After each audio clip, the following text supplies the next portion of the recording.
Émission spéciale sur Radio Mayuri Campus. Merci de votre fidélité.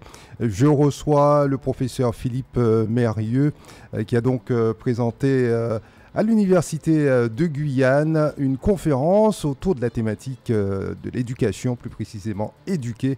Aujourd'hui, bonjour professeur Philippe Mérieux. Bonjour.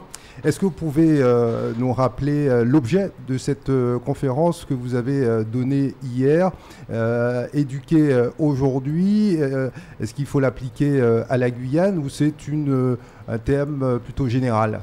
Alors c'est à la fois un thème général parce que l'éducation est une question qui concerne tout le monde et nous avons tous à préparer l'avenir de nos enfants. Mais je me suis efforcé de m'intéresser à l'éducation plutôt dans le cadre guyanais et en tenant compte des spécificités, bien sûr, de la Guyane.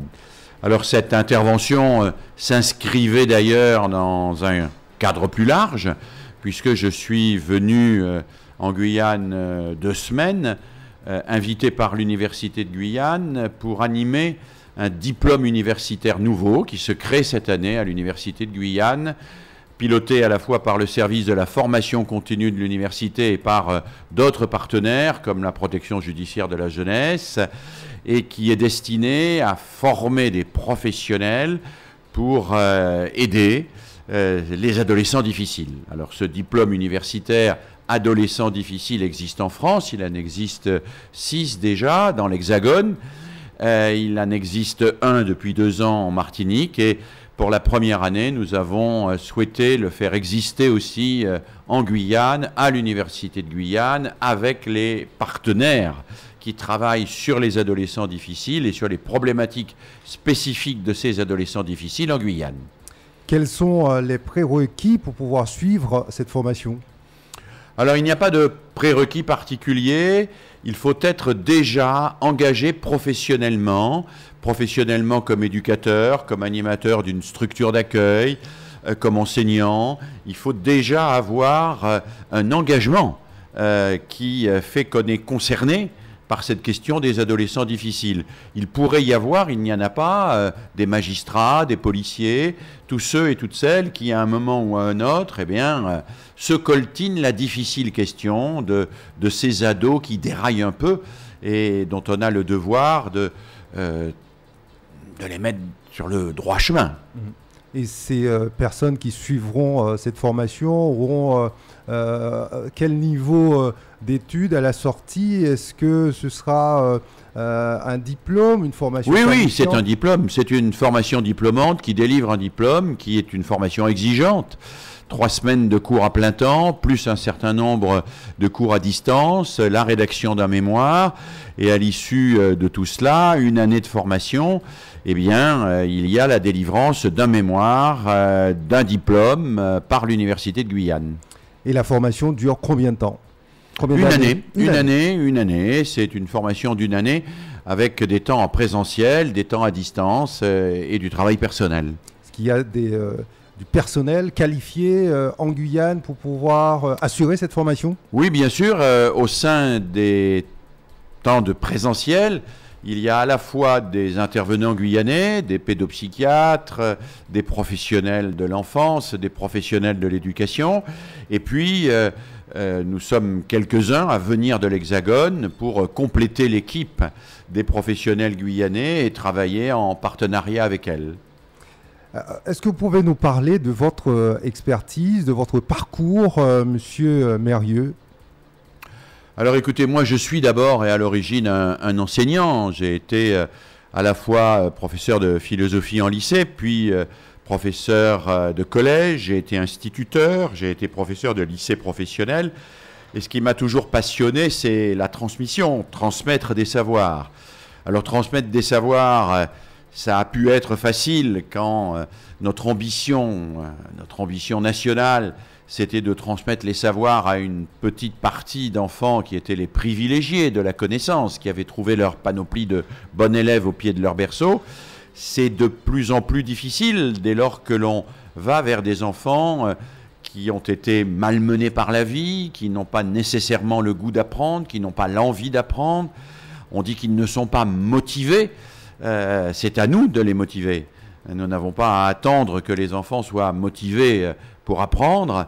C'est nous autres adultes qui devons leur montrer que le savoir est désirable et qu'il est l'occasion de plaisir, de joie et de développement personnel. Alors pour revenir à cette formation qui va être mise en place à l'Université de Guyane et qui est donc destinée aux professionnels travaillant avec des adolescents en difficulté, quel est le taux de succès de cette formation en métropole notamment, où elle existe déjà? Oh, il y a un bon taux de succès puisque ne viennent dans cette formation que des personnes qui ont déjà une expérience et qui en plus sont motivées, mobilisées pour suivre cette formation. Donc le taux de succès est de plus de 80%, près de 90%. Mais l'important, ce n'est pas le succès académique. L'important, c'est que à la suite de cette formation, ces professionnels soient plus à même de travailler avec ces adolescents difficiles, qu'ils soient mieux armés et aussi qu'ils soient capables de communiquer entre eux. Un des grands atouts de cette formation, c'est qu'elle est pluripartenariale. Souvent, l'adolescent en difficulté, il a affaire d'un côté à une assistante sociale, d'un autre côté à un professeur, d'un autre côté à un juge, d'un autre côté à quelqu'un qui va travailler dans le domaine médical, un psychiatre par exemple. Et ces gens ne se connaissent pas, ne se parlent pas entre eux. Et l'adolescent, il a un peu le sentiment que tous ces adultes sont à son chevet, qu'ils le découpent en rondelles et qu'ils n'ont pas une vue globale de sa personne et de ses difficultés.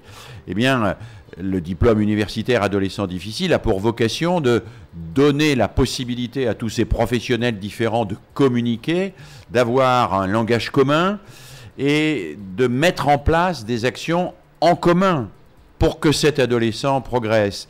Il ne s'agit pas d'accumuler des initiatives ponctuelles qui fait que l'adolescent va crouler sous un certain nombre de choses que d'ailleurs les adultes ne savent même plus compter tellement il y en a. Il s'agit de chercher ensemble comment agir le mieux possible pour que cet adolescent qui traverse un moment de grande difficulté, qui est en crise, qui est dans un passage entre une famille où il était maltraité et une famille d'accueil, qui sort d'un système plus ou moins pénitentiaire et qui va devoir re-rentrer dans un système scolaire, qui a commis parfois quelques délits, qui est suivi en psychiatrie pour des épisodes plus ou moins délirants, etc. Il s'agit de savoir comment on va travailler avec lui et surtout, qu'est-ce qu'on va lui proposer? On ne va pas lui proposer d'ajouter de la police, de la justice, de la psychiatrie, de l'école, du suivi scolaire, un foyer. On va lui proposer de réfléchir sur ce qui lui serait utile, sur l'engagement qui pourrait lui permettre de se reconstruire. Tous ces adolescents ont besoin de se reconstruire. Ils vivent en général avec un bouclier et un javelot, avec un bouclier et une lance. Ils vivent dans l'agressivité, ils vivent parfois dans la violence. Ils ont besoin de se trouver une colonne vertébrale, de se donner un projet, de se trouver un projet qui leur permet d'avoir une place dans la société, une place parmi les leurs, parmi leurs pairs, et une place plus largement sur le territoire guyanais.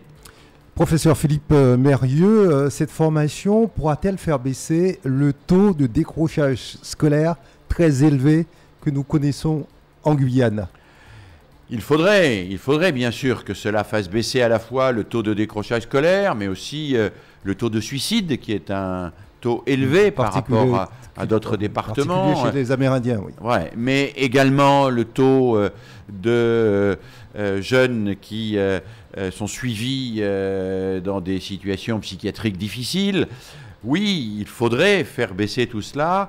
Il faudrait donner à ces adolescents de l'espoir, de quoi trouver à se réaliser dans quelque chose qui leur évite d'errer dans la violence, dans l'inactivité, dans un certain nombre d'addictions par exemple, errances qui peuvent les amener parfois au bord de la rupture et même dans certains cas qui peuvent les pousser à la délinquance. Alors, vous évoquez des problématiques liées à la famille, à la délinquance, à la violence. Est-ce que c'est le rôle de l'université ou de l'éducation nationale d'y pallier? Oui, c'est le rôle de la société. L'université fait partie de la société. La société a en responsabilité ces jeunes et tous ceux et toutes celles qui exercent un métier en rapport avec les jeunes doivent pouvoir se former. Et se former aujourd'hui, c'est avoir connaissance des travaux et des recherches sur l'adolescence. Vous parliez du décrochage scolaire tout à l'heure. Nous commençons à avoir des résultats de recherche sur les dispositifs plus ou moins efficaces sur le décrochage scolaire, ceux qui fonctionnent et ceux qui fonctionnent moins bien. Je crois qu'il faut absolument pas sous-estimer en matière éducative la partie de savoir qui va aider les professionnels à mieux exercer leur métier. L'éducation n'est pas qu'une affaire de bonne volonté, n'est pas qu'une affaire d'intuition, n'est pas qu'une affaire d'affection même pour les enfants. Il faut aussi avoir des outils, des concepts, comprendre pourquoi les adolescents, à un moment donné, ils disjonctent, pourquoi ils agissent d'une manière imprévisible, pourquoi un adolescent devient une espèce de personnage qui impose aux autres son pouvoir. Comment d'autres adolescents peuvent tomber sous l'emprise d'un groupe et perdre toute forme d'autonomie et de liberté? Il faut comprendre cela si on veut agir. Et le comprendre, c'est disposer de modèles, comme nous disons à l'université, de théories, si vous préférez, qui sont bien pratiques. Hein, je rappelle souvent cette formule, une bonne théorie, c'est bien pratique. C'est bien pratique pour comprendre, c'est bien pratique pour agir, c'est bien pratique pour ne pas se trouver totalement désarmé et baisser les bras devant des phénomènes qui nous dépassent. Vous auriez un modèle de théorie à nous donner ce matin? Oh oui, bien sûr. Si je voulais, je pourrais développer, par exemple, parce que ça a été une de mes grandes... de mes objets de recherche principaux, ce qui se passe dans les groupes de jeunes et comment certains jeunes tombent sous l'emprise d'un gourou, d'un chef charismatique, de quelqu'un qui leur impose de faire ses quatre volontés, comment ils perdent ainsi toute autonomie, comment en quête d'identité, ils sacrifient toute forme de liberté et s'assujettissent à un collectif dans lequel ils sont astreints au mimétisme. Alors ça, nous savons le décrire, nous savons le montrer, nous savons aussi comment ça peut se passer dans la tête du jeune, un jeune qui cherche une identité et qui va finalement la trouver à bon marché parce que les adultes à côté n'auront pas été capables de lui proposer un autre collectif, un collectif où il aurait à la fois une identité, où il aurait une sécurité et où il aurait aussi sa liberté. Parce que c'est ça le grand problème d'une partie de ces jeunes qui sont dans des groupes que l'on contrôle mal ou peu. C'est que dans ces groupes-là, ils ont une identité. Je suis membre du groupe machin, truc. Ils ont la sécurité, ce groupe les protège. Mais ils perdent leur liberté, ils perdent leur esprit critique, ils perdent leur qualité personnelle qui peuvent faire d'eux un citoyen libre et responsable. Alors, il nous faut nous rendre conscients de ce phénomène-là et il nous faut étudier comment nous pourrions construire des collectifs dans lesquels l'enfant garde ou l'adolescent garde sa liberté. Et pour cela, il faut qu'il ait une place. Il faut qu'il y ait dans ce collectif des lieux où on puisse débattre, où on puisse apprendre à discuter du bien commun et non pas à s'assujettir à un chef ou à un gourou charismatique qui va imposer sa volonté aux autres. Alors tout ça, nous commençons à comprendre comment ça fonctionne. Et il faut le comprendre pour pouvoir faire des propositions. De même, dans le domaine des savoirs scolaires, nous savons bien qu'est-ce qui fait qu'un élève n'est pas motivé. On dit souvent, cet élève ne réussit pas parce qu'il n'est pas motivé. Moi, je n'arrête pas de dire le contraire. La plupart du temps, les élèves ne sont pas motivés parce qu'ils n'ont jamais réussi. C'est parce qu'on n'a jamais réussi qu'on a toujours été dans l'échec, eh bien qu'on n'est pas motivé pour le travail scolaire. Il est donc très important quand on est enseignant, mais aussi quand on est parent, quand on a des responsabilités d'éducateur, de trouver un domaine où l'enfant peut réussir quelque chose, reprendre confiance en lui et se remotiver pour les savoirs scolaires. On sait également, je l'ai expliqué à nos collègues hier, à quel point des enfants peuvent être démotivés par le travail scolaire si ce qu'on leur propose comme savoir, ce sont des savoirs désincarnés. Ce sont des savoirs dont ils ont l'impression que ce sont de simples obstacles sur un parcours du combattant. Ils ont besoin de comprendre que ces savoirs ont été créés par les hommes, que ces savoirs ont été créés par des êtres pour l'émancipation de leurs semblables. Ils ont besoin d'entendre le récit de ces savoirs. Si je parle du théorème de Pythagore, je peux faire apprendre par cœur le théorème de Pythagore à des élèves.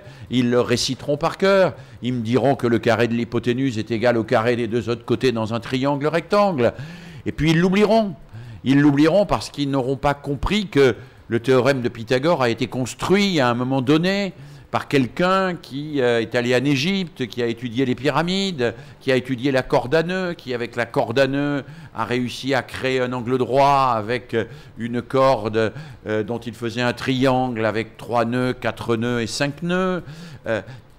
Ils n'auront pas compris en quoi le savoir qu'on leur enseigne est quelque chose de vivant qui a été élaboré dans l'histoire des hommes et à quoi ils peuvent se passionner. Moi, je suis convaincu que les adolescents peuvent être passionnés par les savoirs. Regardez comme ils peuvent s'intéresser à des choses tout à fait étonnantes. Eh bien, c'est curieux qu'ils ne s'intéressent pas au savoir scolaire. On peut les intéresser au savoir scolaire, on peut leur faire découvrir le plaisir d'apprendre, la joie de comprendre les choses. La joie de comprendre les choses. Mais cela, bien sûr, ça demande un peu de métier. Et puis, un dernier exemple, parce que c'est un point sur lequel j'ai aussi beaucoup travaillé dans mes recherches, c'est le caractère très particulier de chaque individu. Nous savons aujourd'hui, les recherches nous le montrent, qu'il n'y a pas 2 individus sur Terre qui apprennent exactement de la même manière. Chaque individu apprend d'une manière qui lui est propre, apprend un peu plus lentement ou un peu plus vite, en mobilisant des images mentales un peu plus visuelles ou un peu plus auditives, apprend en ayant plus ou moins besoin de la présence de l'adulte, apprend avec tel type d'exercice ou avec tel autre. Et c'est ce que j'ai utilisé pour modéliser une proposition qui maintenant est entrée dans les textes officiels de l'éducation nationale et qu'on appelle la pédagogie différenciée. La pédagogie différenciée, ça n'est pas le fait de donner des savoirs différents aux élèves, c'est le fait d'affirmer qu'il faut beaucoup de chemin pour que tout le monde arrive en haut de la montagne. S'il n'y a qu'un seul chemin, bien, il y en a qui courent devant et qui vont y arriver très vite, et puis il y en a d'autres qui pâtiront derrière, il y en a qui vont se décourager, il y en a qui vont s'asseoir, il y en a qui vont redescendre. Non, il faut beaucoup de chemin, parce que c'est grâce à cette diversité des manières d'apprendre que chacun va pouvoir réussir. Alors il faut du travail de groupe, il faut du travail individuel, il faut du monitorat, il faut que les plus âgés ou ceux qui ont compris puissent expliquer aux plus jeunes. Ça, c'est très, très important dans l'école, que ceux qui ont compris puissent expliquer aux plus jeunes. C'est très important dans l'université, le monitorat, le tutorat. Et je crois que les universités commencent à développer très largement cette méthode. Il ne faut pas se priver de cela. Toutes les recherches dont nous disposons montrent l'efficacité de ce qu'on appelle l'interaction entre pairs, P-A-I-R-S. Or, trop souvent, à l'école, à l'université, il y a très peu d'interaction entre pairs. Il y a le maître, le professeur qui parle, et puis les pairs parlent entre eux pendant la pause, à la récréation. Mais ils ne parlent pas des savoirs, ils ne s'expliquent pas réciproquement, on ne profite pas de la compétence de certains pour faire progresser d'autres. Moi, je crois beaucoup à cette nécessité dans toutes les sociétés, et en particulier dans la société guyanaise, cette nécessité de développer le monitorat et l'entraide entre jeunes. D'autant plus que quand un jeune aide un autre, il ne fait pas seulement progresser l'autre, il progresse lui aussi. puisqu'il explique à l'autre ce qu'il sait, et en expliquant à l'autre ce qu'il sait, il le comprend mieux, il le verbalise, il se l'approprie. Et moi, je crois que nous avons là des outils essentiels qu'il faut que les éducateurs explorent. Nous sommes trop souvent enfermés dans des modèles qui ont fait leurs preuves, mais qui sont quand même des modèles trop rigides, qui ne permettent pas d'utiliser ce que la recherche aujourd'hui nous a fait découvrir, c'est-à-dire qu'il y a une multitude de manières d'apprendre, et que ces manières d'apprendre, il faut les proposer pour que le plus grand nombre puisse accéder au savoir. Donc il faut que les enseignants se mettent parfois au niveau des apprenants. En gros, c'est un peu ça votre discours? Non, je ne dirais pas au niveau, je dirais à la portée. À la portée. Il faut que les enseignants se mettent jamais au niveau des élèves, parce que forcément, l'enseignant, il a un savoir, il a des compétences, il a des connaissances, il a une culture qui fait qu'il y a un dénivelé avec l'élève. Heureusement, sinon il ne serait pas enseignant. Mais il faut qu'il se mette à la portée des élèves. Parfait. Pour permettre à l'élève d'augmenter son niveau. Voilà. Et se mettre à la portée d'un élève pour un enseignant, c'est pas déchoir. C'est essayer d'entendre pourquoi l'élève ne comprend pas. Souvent, il m'arrive de rencontrer des enseignants qui me disent « mais je ne comprends pas pourquoi il ne comprend pas ». Eh bien, essayons de comprendre pourquoi il ne comprend pas. Des fois, c'est des choses très simples. Il ne comprend pas parce qu'il est buté sur un mot. Il y a un mot auquel il donne un sens qui n'est pas le bon. Par exemple, en physique, on peut être buté sur le mot de masse. Parce que la masse, ce n'est pas évident pour un gamin. On lui parle de la masse, il pense massu, massif, mastoc. Il ne pense pas à la masse telle que le physicien l'a définie. Alors, comprenons ces choses-là. Il faut comprendre pourquoi l'élève ne comprend pas. Il faut explorer ce que nous appelons ces représentations pour pouvoir le faire progresser. Comprendre pourquoi l'élève ne comprend pas, c'est un vrai travail. Oui. Et c'est un travail difficile quand nous avons une ambition importante. Et je voudrais insister sur ce point-là. Aujourd'hui, on se plaint du décrochage scolaire, vous l'avez dit tout à l'heure. On se plaint de l'échec scolaire, vous l'avez évoqué. Mais le décrochage scolaire et l'échec scolaire ont toujours existé. Simplement, aujourd'hui, nous avons une plus grande ambition. Aujourd'hui, la République, la démocratie, elle a besoin que tout le monde comprenne au relativement haut niveau le monde dans lequel nous sommes. Donc, elle ne veut plus de décrocheurs. Mais on pourrait baisser les bras, on pourrait dire après tout, comme il y a 200 ans, ou il y a même 100 ans, tant pis s'il y en a qui n'apprennent pas. L'échec, ce que je voudrais dire ici aux enseignants et aux éducateurs qui nous écoutent, l'échec qui nous fait mal, ça n'est que le revers de nos ambitions. C'est parce que nous sommes ambitieux que nous avons des difficultés. Il suffirait de ne plus avoir d'ambition et de laisser les élèves qui ne veulent pas apprendre tranquilles dans la rue, pour ne plus avoir de problème. Oh, les enseignants ont quand même un objectif de qualité. Ils ont un objectif de qualité, mais cet objectif, ça n'est pas un objectif technique, c'est un objectif politique, au sens le plus noble du terme politique. Nous sommes dans des sociétés compliquées, nous sommes dans des sociétés qui évoluent très vite, nous sommes dans des sociétés où on consulte régulièrement les citoyens, nous sommes dans des sociétés où... dans une municipalité, dans une association, mais dans n'importe quel domaine, on va demander aux citoyens de s'exprimer. Nous sommes dans une société qui est à la recherche du bien commun, où il nous faut sauver une planète qui est en danger, et tout cela, ça nécessite des enfants, des adolescents qui aient accédé à des niveaux de savoir importants. On pouvait, il y a 100 ans, ne rien connaître à l'écologie. Ça n'avait pas d'importance, ça n'intéressait personne et la planète n'était pas en danger. Aujourd'hui, il est important que l'élève comprenne que la planète est en danger, que l'écologie, ça n'est pas une lubie, que c'est une science, et que cette science, il doit se l'approprier parce qu'il fait partie du monde et qu'il est, comme tous les autres citoyens, responsable du monde. Nous sommes devant des défis aujourd'hui, des défis majeurs, des défis essentiels, et face à ces défis, on ne peut pas abandonner une partie des enfants. C'est pas possible. Les abandonner serait une sorte de crime que l'on commettrait contre notre société. Ce serait une manière de baisser les bras qui se retournerait contre nous. Est-ce que vous n'avez pas l'impression, professeur Philippe Mérieux, que les adolescents aujourd'hui veulent être considérés pour ce qu'ils sont? C'est-à-dire qu'on s'intéresse à leur lieu de vie, qu'on s'intéresse à leurs origines, qu'on s'intéresse également à leur situation socio-économique, qui sont peut-être des facteurs nouveaux à intégrer, dont les enseignants ne sont pas toujours préparés. Oui, tout à fait. D'abord, il faut rappeler que l'adolescence, ça n'a pas toujours existé. Dans les sociétés traditionnelles et même dans les sociétés occidentales, on passait en général directement et quasiment instantanément de l'enfance à l'âge adulte.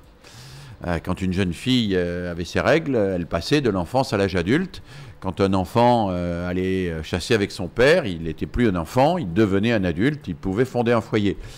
L'adolescence, c'est une invention de la modernité. C'est une invention de la modernité, c'est un temps entre la dépendance de l'enfance et l'indépendance de l'adulte.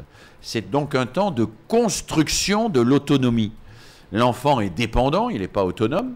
Il ne peut pas se survivre tout seul, à lui-même. Il ne peut pas satisfaire à ses besoins sans l'aide d'adultes. Bon, l'adulte, lui, il doit être capable de satisfaire ses besoins, de survivre, de décider de son avenir. Entre l'enfance et l'adulte, la modernité a développé l'adolescence. Elle a développé cette période de formation à l'autonomie. C'est une chance. Et en même temps, c'est une difficulté. C'est une difficulté parce que nos institutions, et vous l'avez rappelé dans votre question, n'ont pas complètement conscience qu'il y a là une nouveauté radicale. Par exemple, on traite souvent l'élève de seconde, de première ou de terminale comme on traite l'élève de sixième.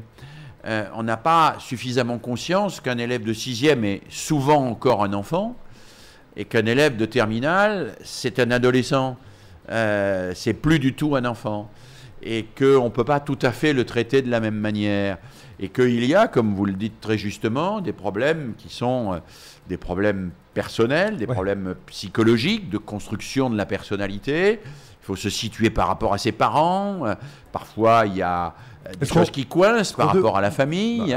Là, justement, ce qu'on peut comprendre, que les enseignants aient parfois le sentiment d'être totalement dépassés.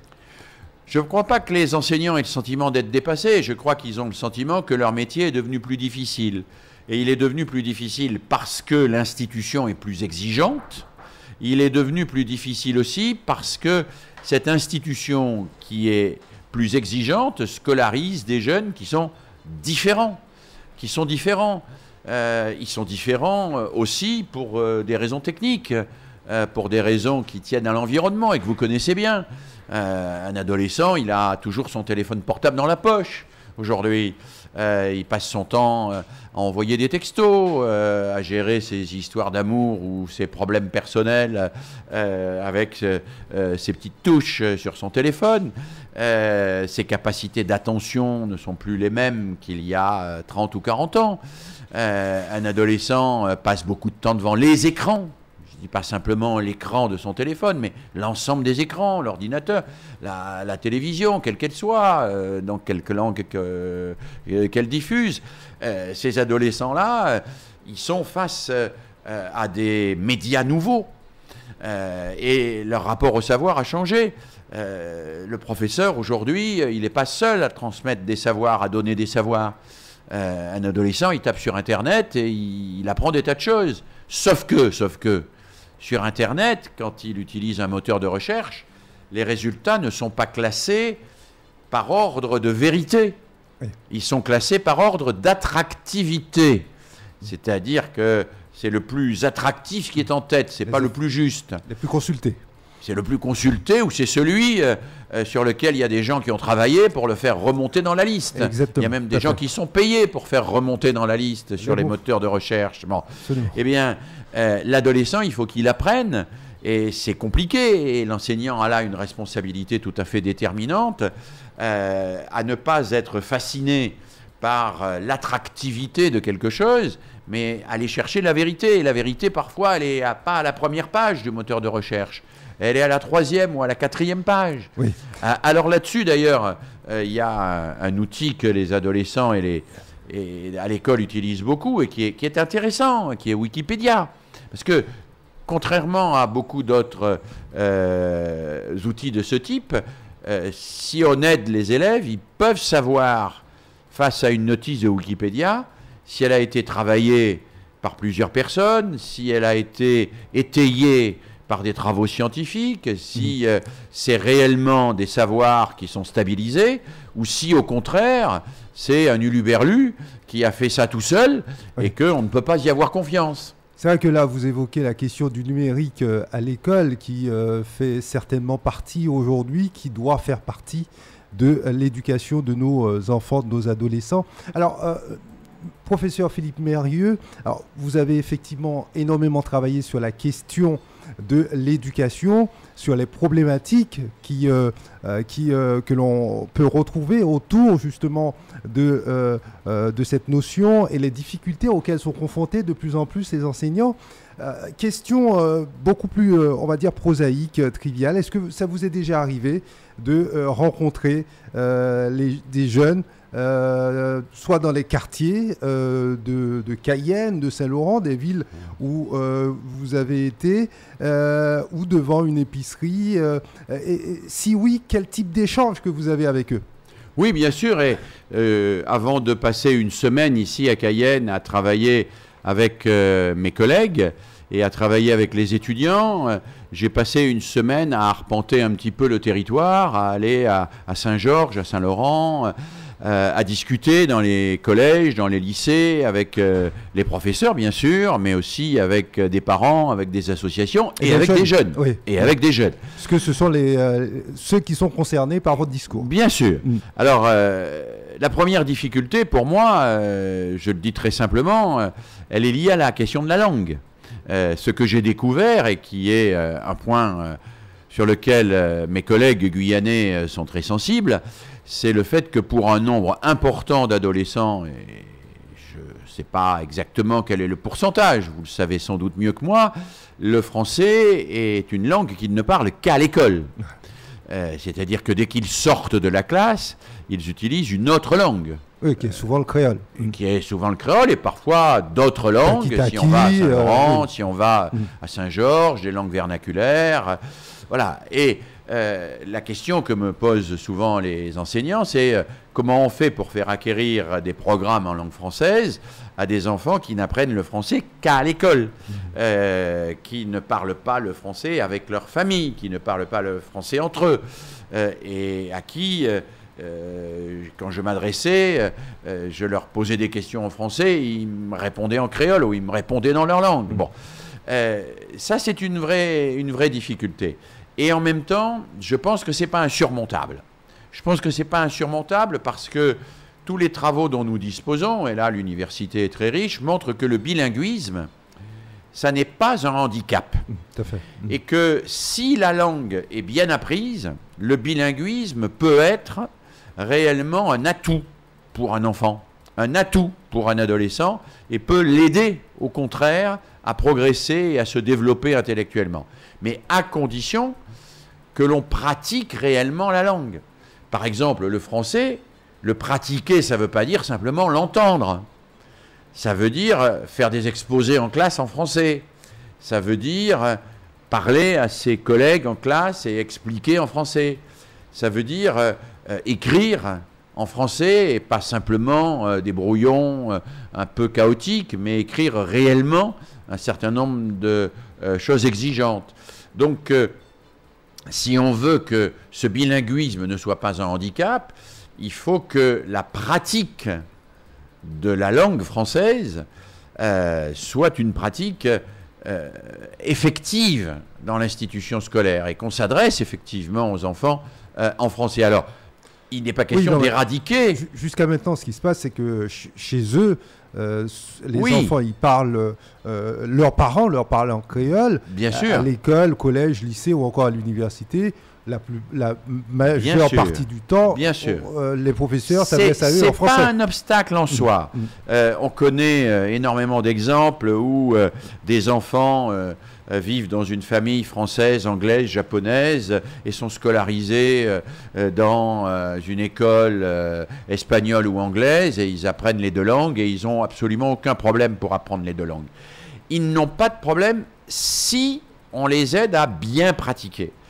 Et bien pratiquer, ça veut dire si on les aide à s'exprimer, si on tient avec eux un discours où on leur demande progressivement de nous répondre de manière précise, avec des mots exacts, si on reformule quand c'est mal exprimé, et si l'exigence de l'apprentissage linguistique, si la pratique linguistique se développe d'une manière cohérente. Alors, j'en reviens maintenant à votre question. Que me disent ces jeunes? D'abord, ils me font état, en particulier les plus âgés d'entre eux, des difficultés économiques. Ils me font état de la question des débouchés, des métiers qui font défaut aujourd'hui, du chômage qui touche une grande partie d'entre eux. Et je comprends qu'ils fassent état de cela, parce que c'est un problème majeur. L'école à elle seule ne peut pas résoudre le problème du chômage. C'est pas possible, elle ne sait pas faire ça. C'est pas son métier d'ailleurs. Mais en revanche, je pense qu'une collectivité territoriale, comme la collectivité territoriale de Guyane, c'est son job de travailler là-dessus. Il faut que l'université également prépare des futurs entrepreneurs. Oui, des entrepreneurs et pas forcément des entrepreneurs sur des métiers qui existent déjà. Absolument. Je pense que ce qui est intéressant dans un territoire comme la Guyane, c'est qu'il est plein de possibilités nouvelles et qu'on peut explorer des métiers nouveaux, des métiers qui ne sont pas déjà complètement stabilisés et que l'université peut pousser les jeunes à inventer, à innover et qu'on peut former à des métiers nouveaux. Je suis très sensible à cela. Je pense que si on s'en tient aux métiers traditionnels, on n'arrivera pas à... et puis la collectivité territoriale à elle seule ne pourra pas faire baisser non plus le taux de chômage. Non, c'est pas possible. Je pense qu'il faut inventer, à partir d'un territoire et de ses richesses, inventer des activités, des métiers qui vont faire vivre ce territoire d'une manière originale. Il faut de l'audace aussi, de l'ambition. Il faut une certaine audace et il faut sortir un peu des sentiers battus. Est-ce que l'école peut insuffler cela, de l'audace, l'ambition? Oui, je pense que les jeunes ont souvent des tas d'idées et ils se censurent eux-mêmes. Ils n'osent pas les dire parce qu'ils ont peur qu'on ne les prenne pas au sérieux, ils ont peur qu'on les renvoie dans les cordes. Ils ont souvent des tas d'idées sur des choses qu'ils auraient envie de faire et qu'ils n'osent pas formuler. Il ne faut pas nécessairement se mettre à genoux devant eux et leur dire tout ce que tu penses et tout ce que tu fais, c'est exactement ce qu'il faut faire. Mais il faut les écouter, il faut discuter avec eux. De cette discussion peuvent naître de nouvelles filières d'études, de nouveaux métiers, ou même des métiers peut-être un peu originaux. On peut imaginer des choses qui jusqu'à présent n'ont jamais été véritablement explorées. Par exemple, que quelqu'un ait 2 activités professionnelles complémentaires. 2 CDI, 3 CDI. Ça existe déjà, Bien sûr, oui. mais il me semble qu'on est un peu timide parce qu'on a comme modèle des métiers traditionnels qui sont les métiers de la fonction publique, et il en faut, et ils sont nécessaires. Des métiers traditionnels comme les métiers du commerce et de l'artisanat, il en faut, c'est nécessaire.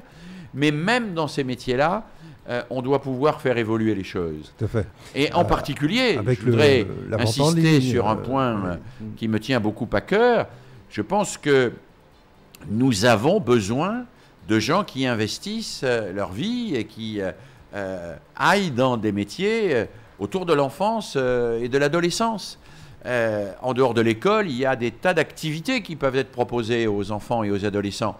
Et j'ai observé quand même que dans un certain nombre de municipalités, pas dans toutes, mais dans un certain nombre de municipalités, les enfants étaient assez livrés à eux-mêmes. Il n'y avait pas beaucoup de propositions quand ils sortaient de l'école. Alors, il y en a quelques-unes, il y a un peu de sport, un peu de ceci, un peu de cela, mais on pourrait proposer des tas de choses, proposer des ateliers de fabrication, des ateliers de découverte, proposer des ateliers où les anciens expliquent aussi bien la menuiserie que ce que c'est que l'aérospatiale. Je pense qu'il faudrait développer des métiers de l'humain. Plus qu'on ne le développe aujourd'hui. Et autour de l'enfance et de l'adolescence, moi j'ai vu et entendu parler d'écoles où les élèves sont livrés à eux-mêmes pendant le temps de la cantine, entre midi et 2 heures, où personne n'est là pour travailler avec eux, réguler un petit peu leur comportement.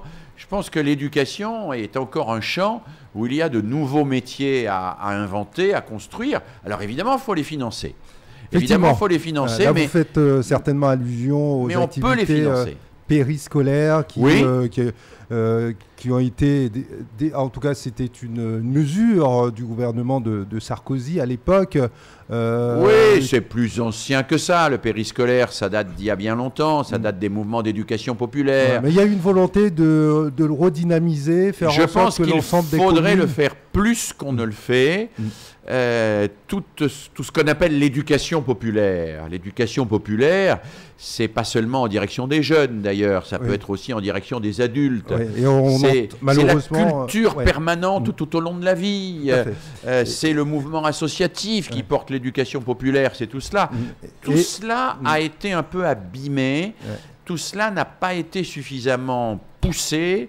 Et nos sociétés se sont un peu repliées sur le face-à-face avec l'écran. Mais on entend souvent ce que disent les mairies, c'est un manque de moyens, manque d'argent. Bien sûr. Et malheureusement, encore aujourd'hui, en fonction de la commune dans laquelle on habite, avec la carte scolaire, les enfants n'ont pas accès aux mêmes activités. Pour clore, professeur Philippe Mérieux, cet entretien, j'aimerais que l'on parle, que l'on évoque la motivation des enseignants. Puisque vous l'avez dit au début de cet échange, qu'il fallait qu'on arrive à motiver davantage les adolescents, les jeunes, pour leur donner le goût d'apprendre. Comment voulez-vous que ces jeunes soient motivés si les enseignants eux-mêmes, souvent, expriment leur mal-être et également leur démotivation?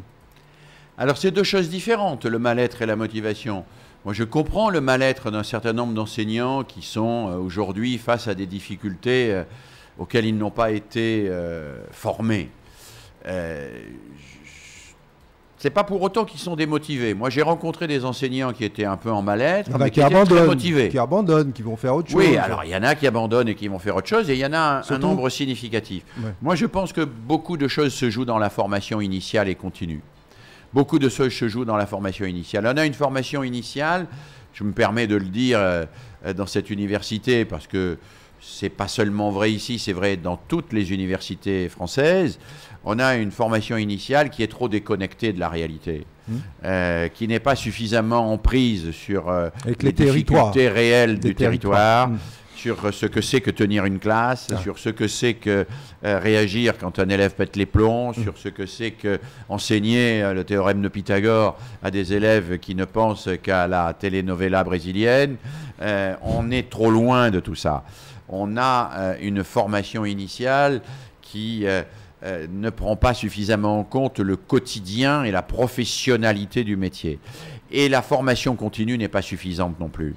Moi, j'ai été, dans ma vie, vice-président d'une région française, la région Rhône-Alpes, délégué à la formation tout au long de la vie.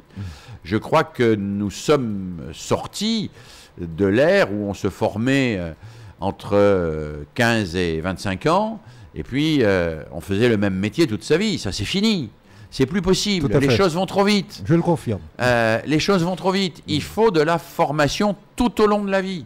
Et dans le métier d'enseignant, presque encore plus qu'ailleurs, il faut que les enseignants puissent être régulièrement reboostés. Recyclés. puis, oui, recycler, puis rebooster, qui trouvent des occasions pour échanger entre eux, pour se donner des idées, pour que les propositions des uns puissent susciter des propositions chez les autres. Il faut développer toute cette dimension de la formation continue et des échanges. Alors je sais bien, je l'ai vu et je l'ai observé, y compris dans l'aspect matériel des choses, avec les problèmes de transport, les journées entières de pirogue qu'il faut faire pour venir se former. Je sais les difficultés particulières que la Guyane peut avoir là-dessus.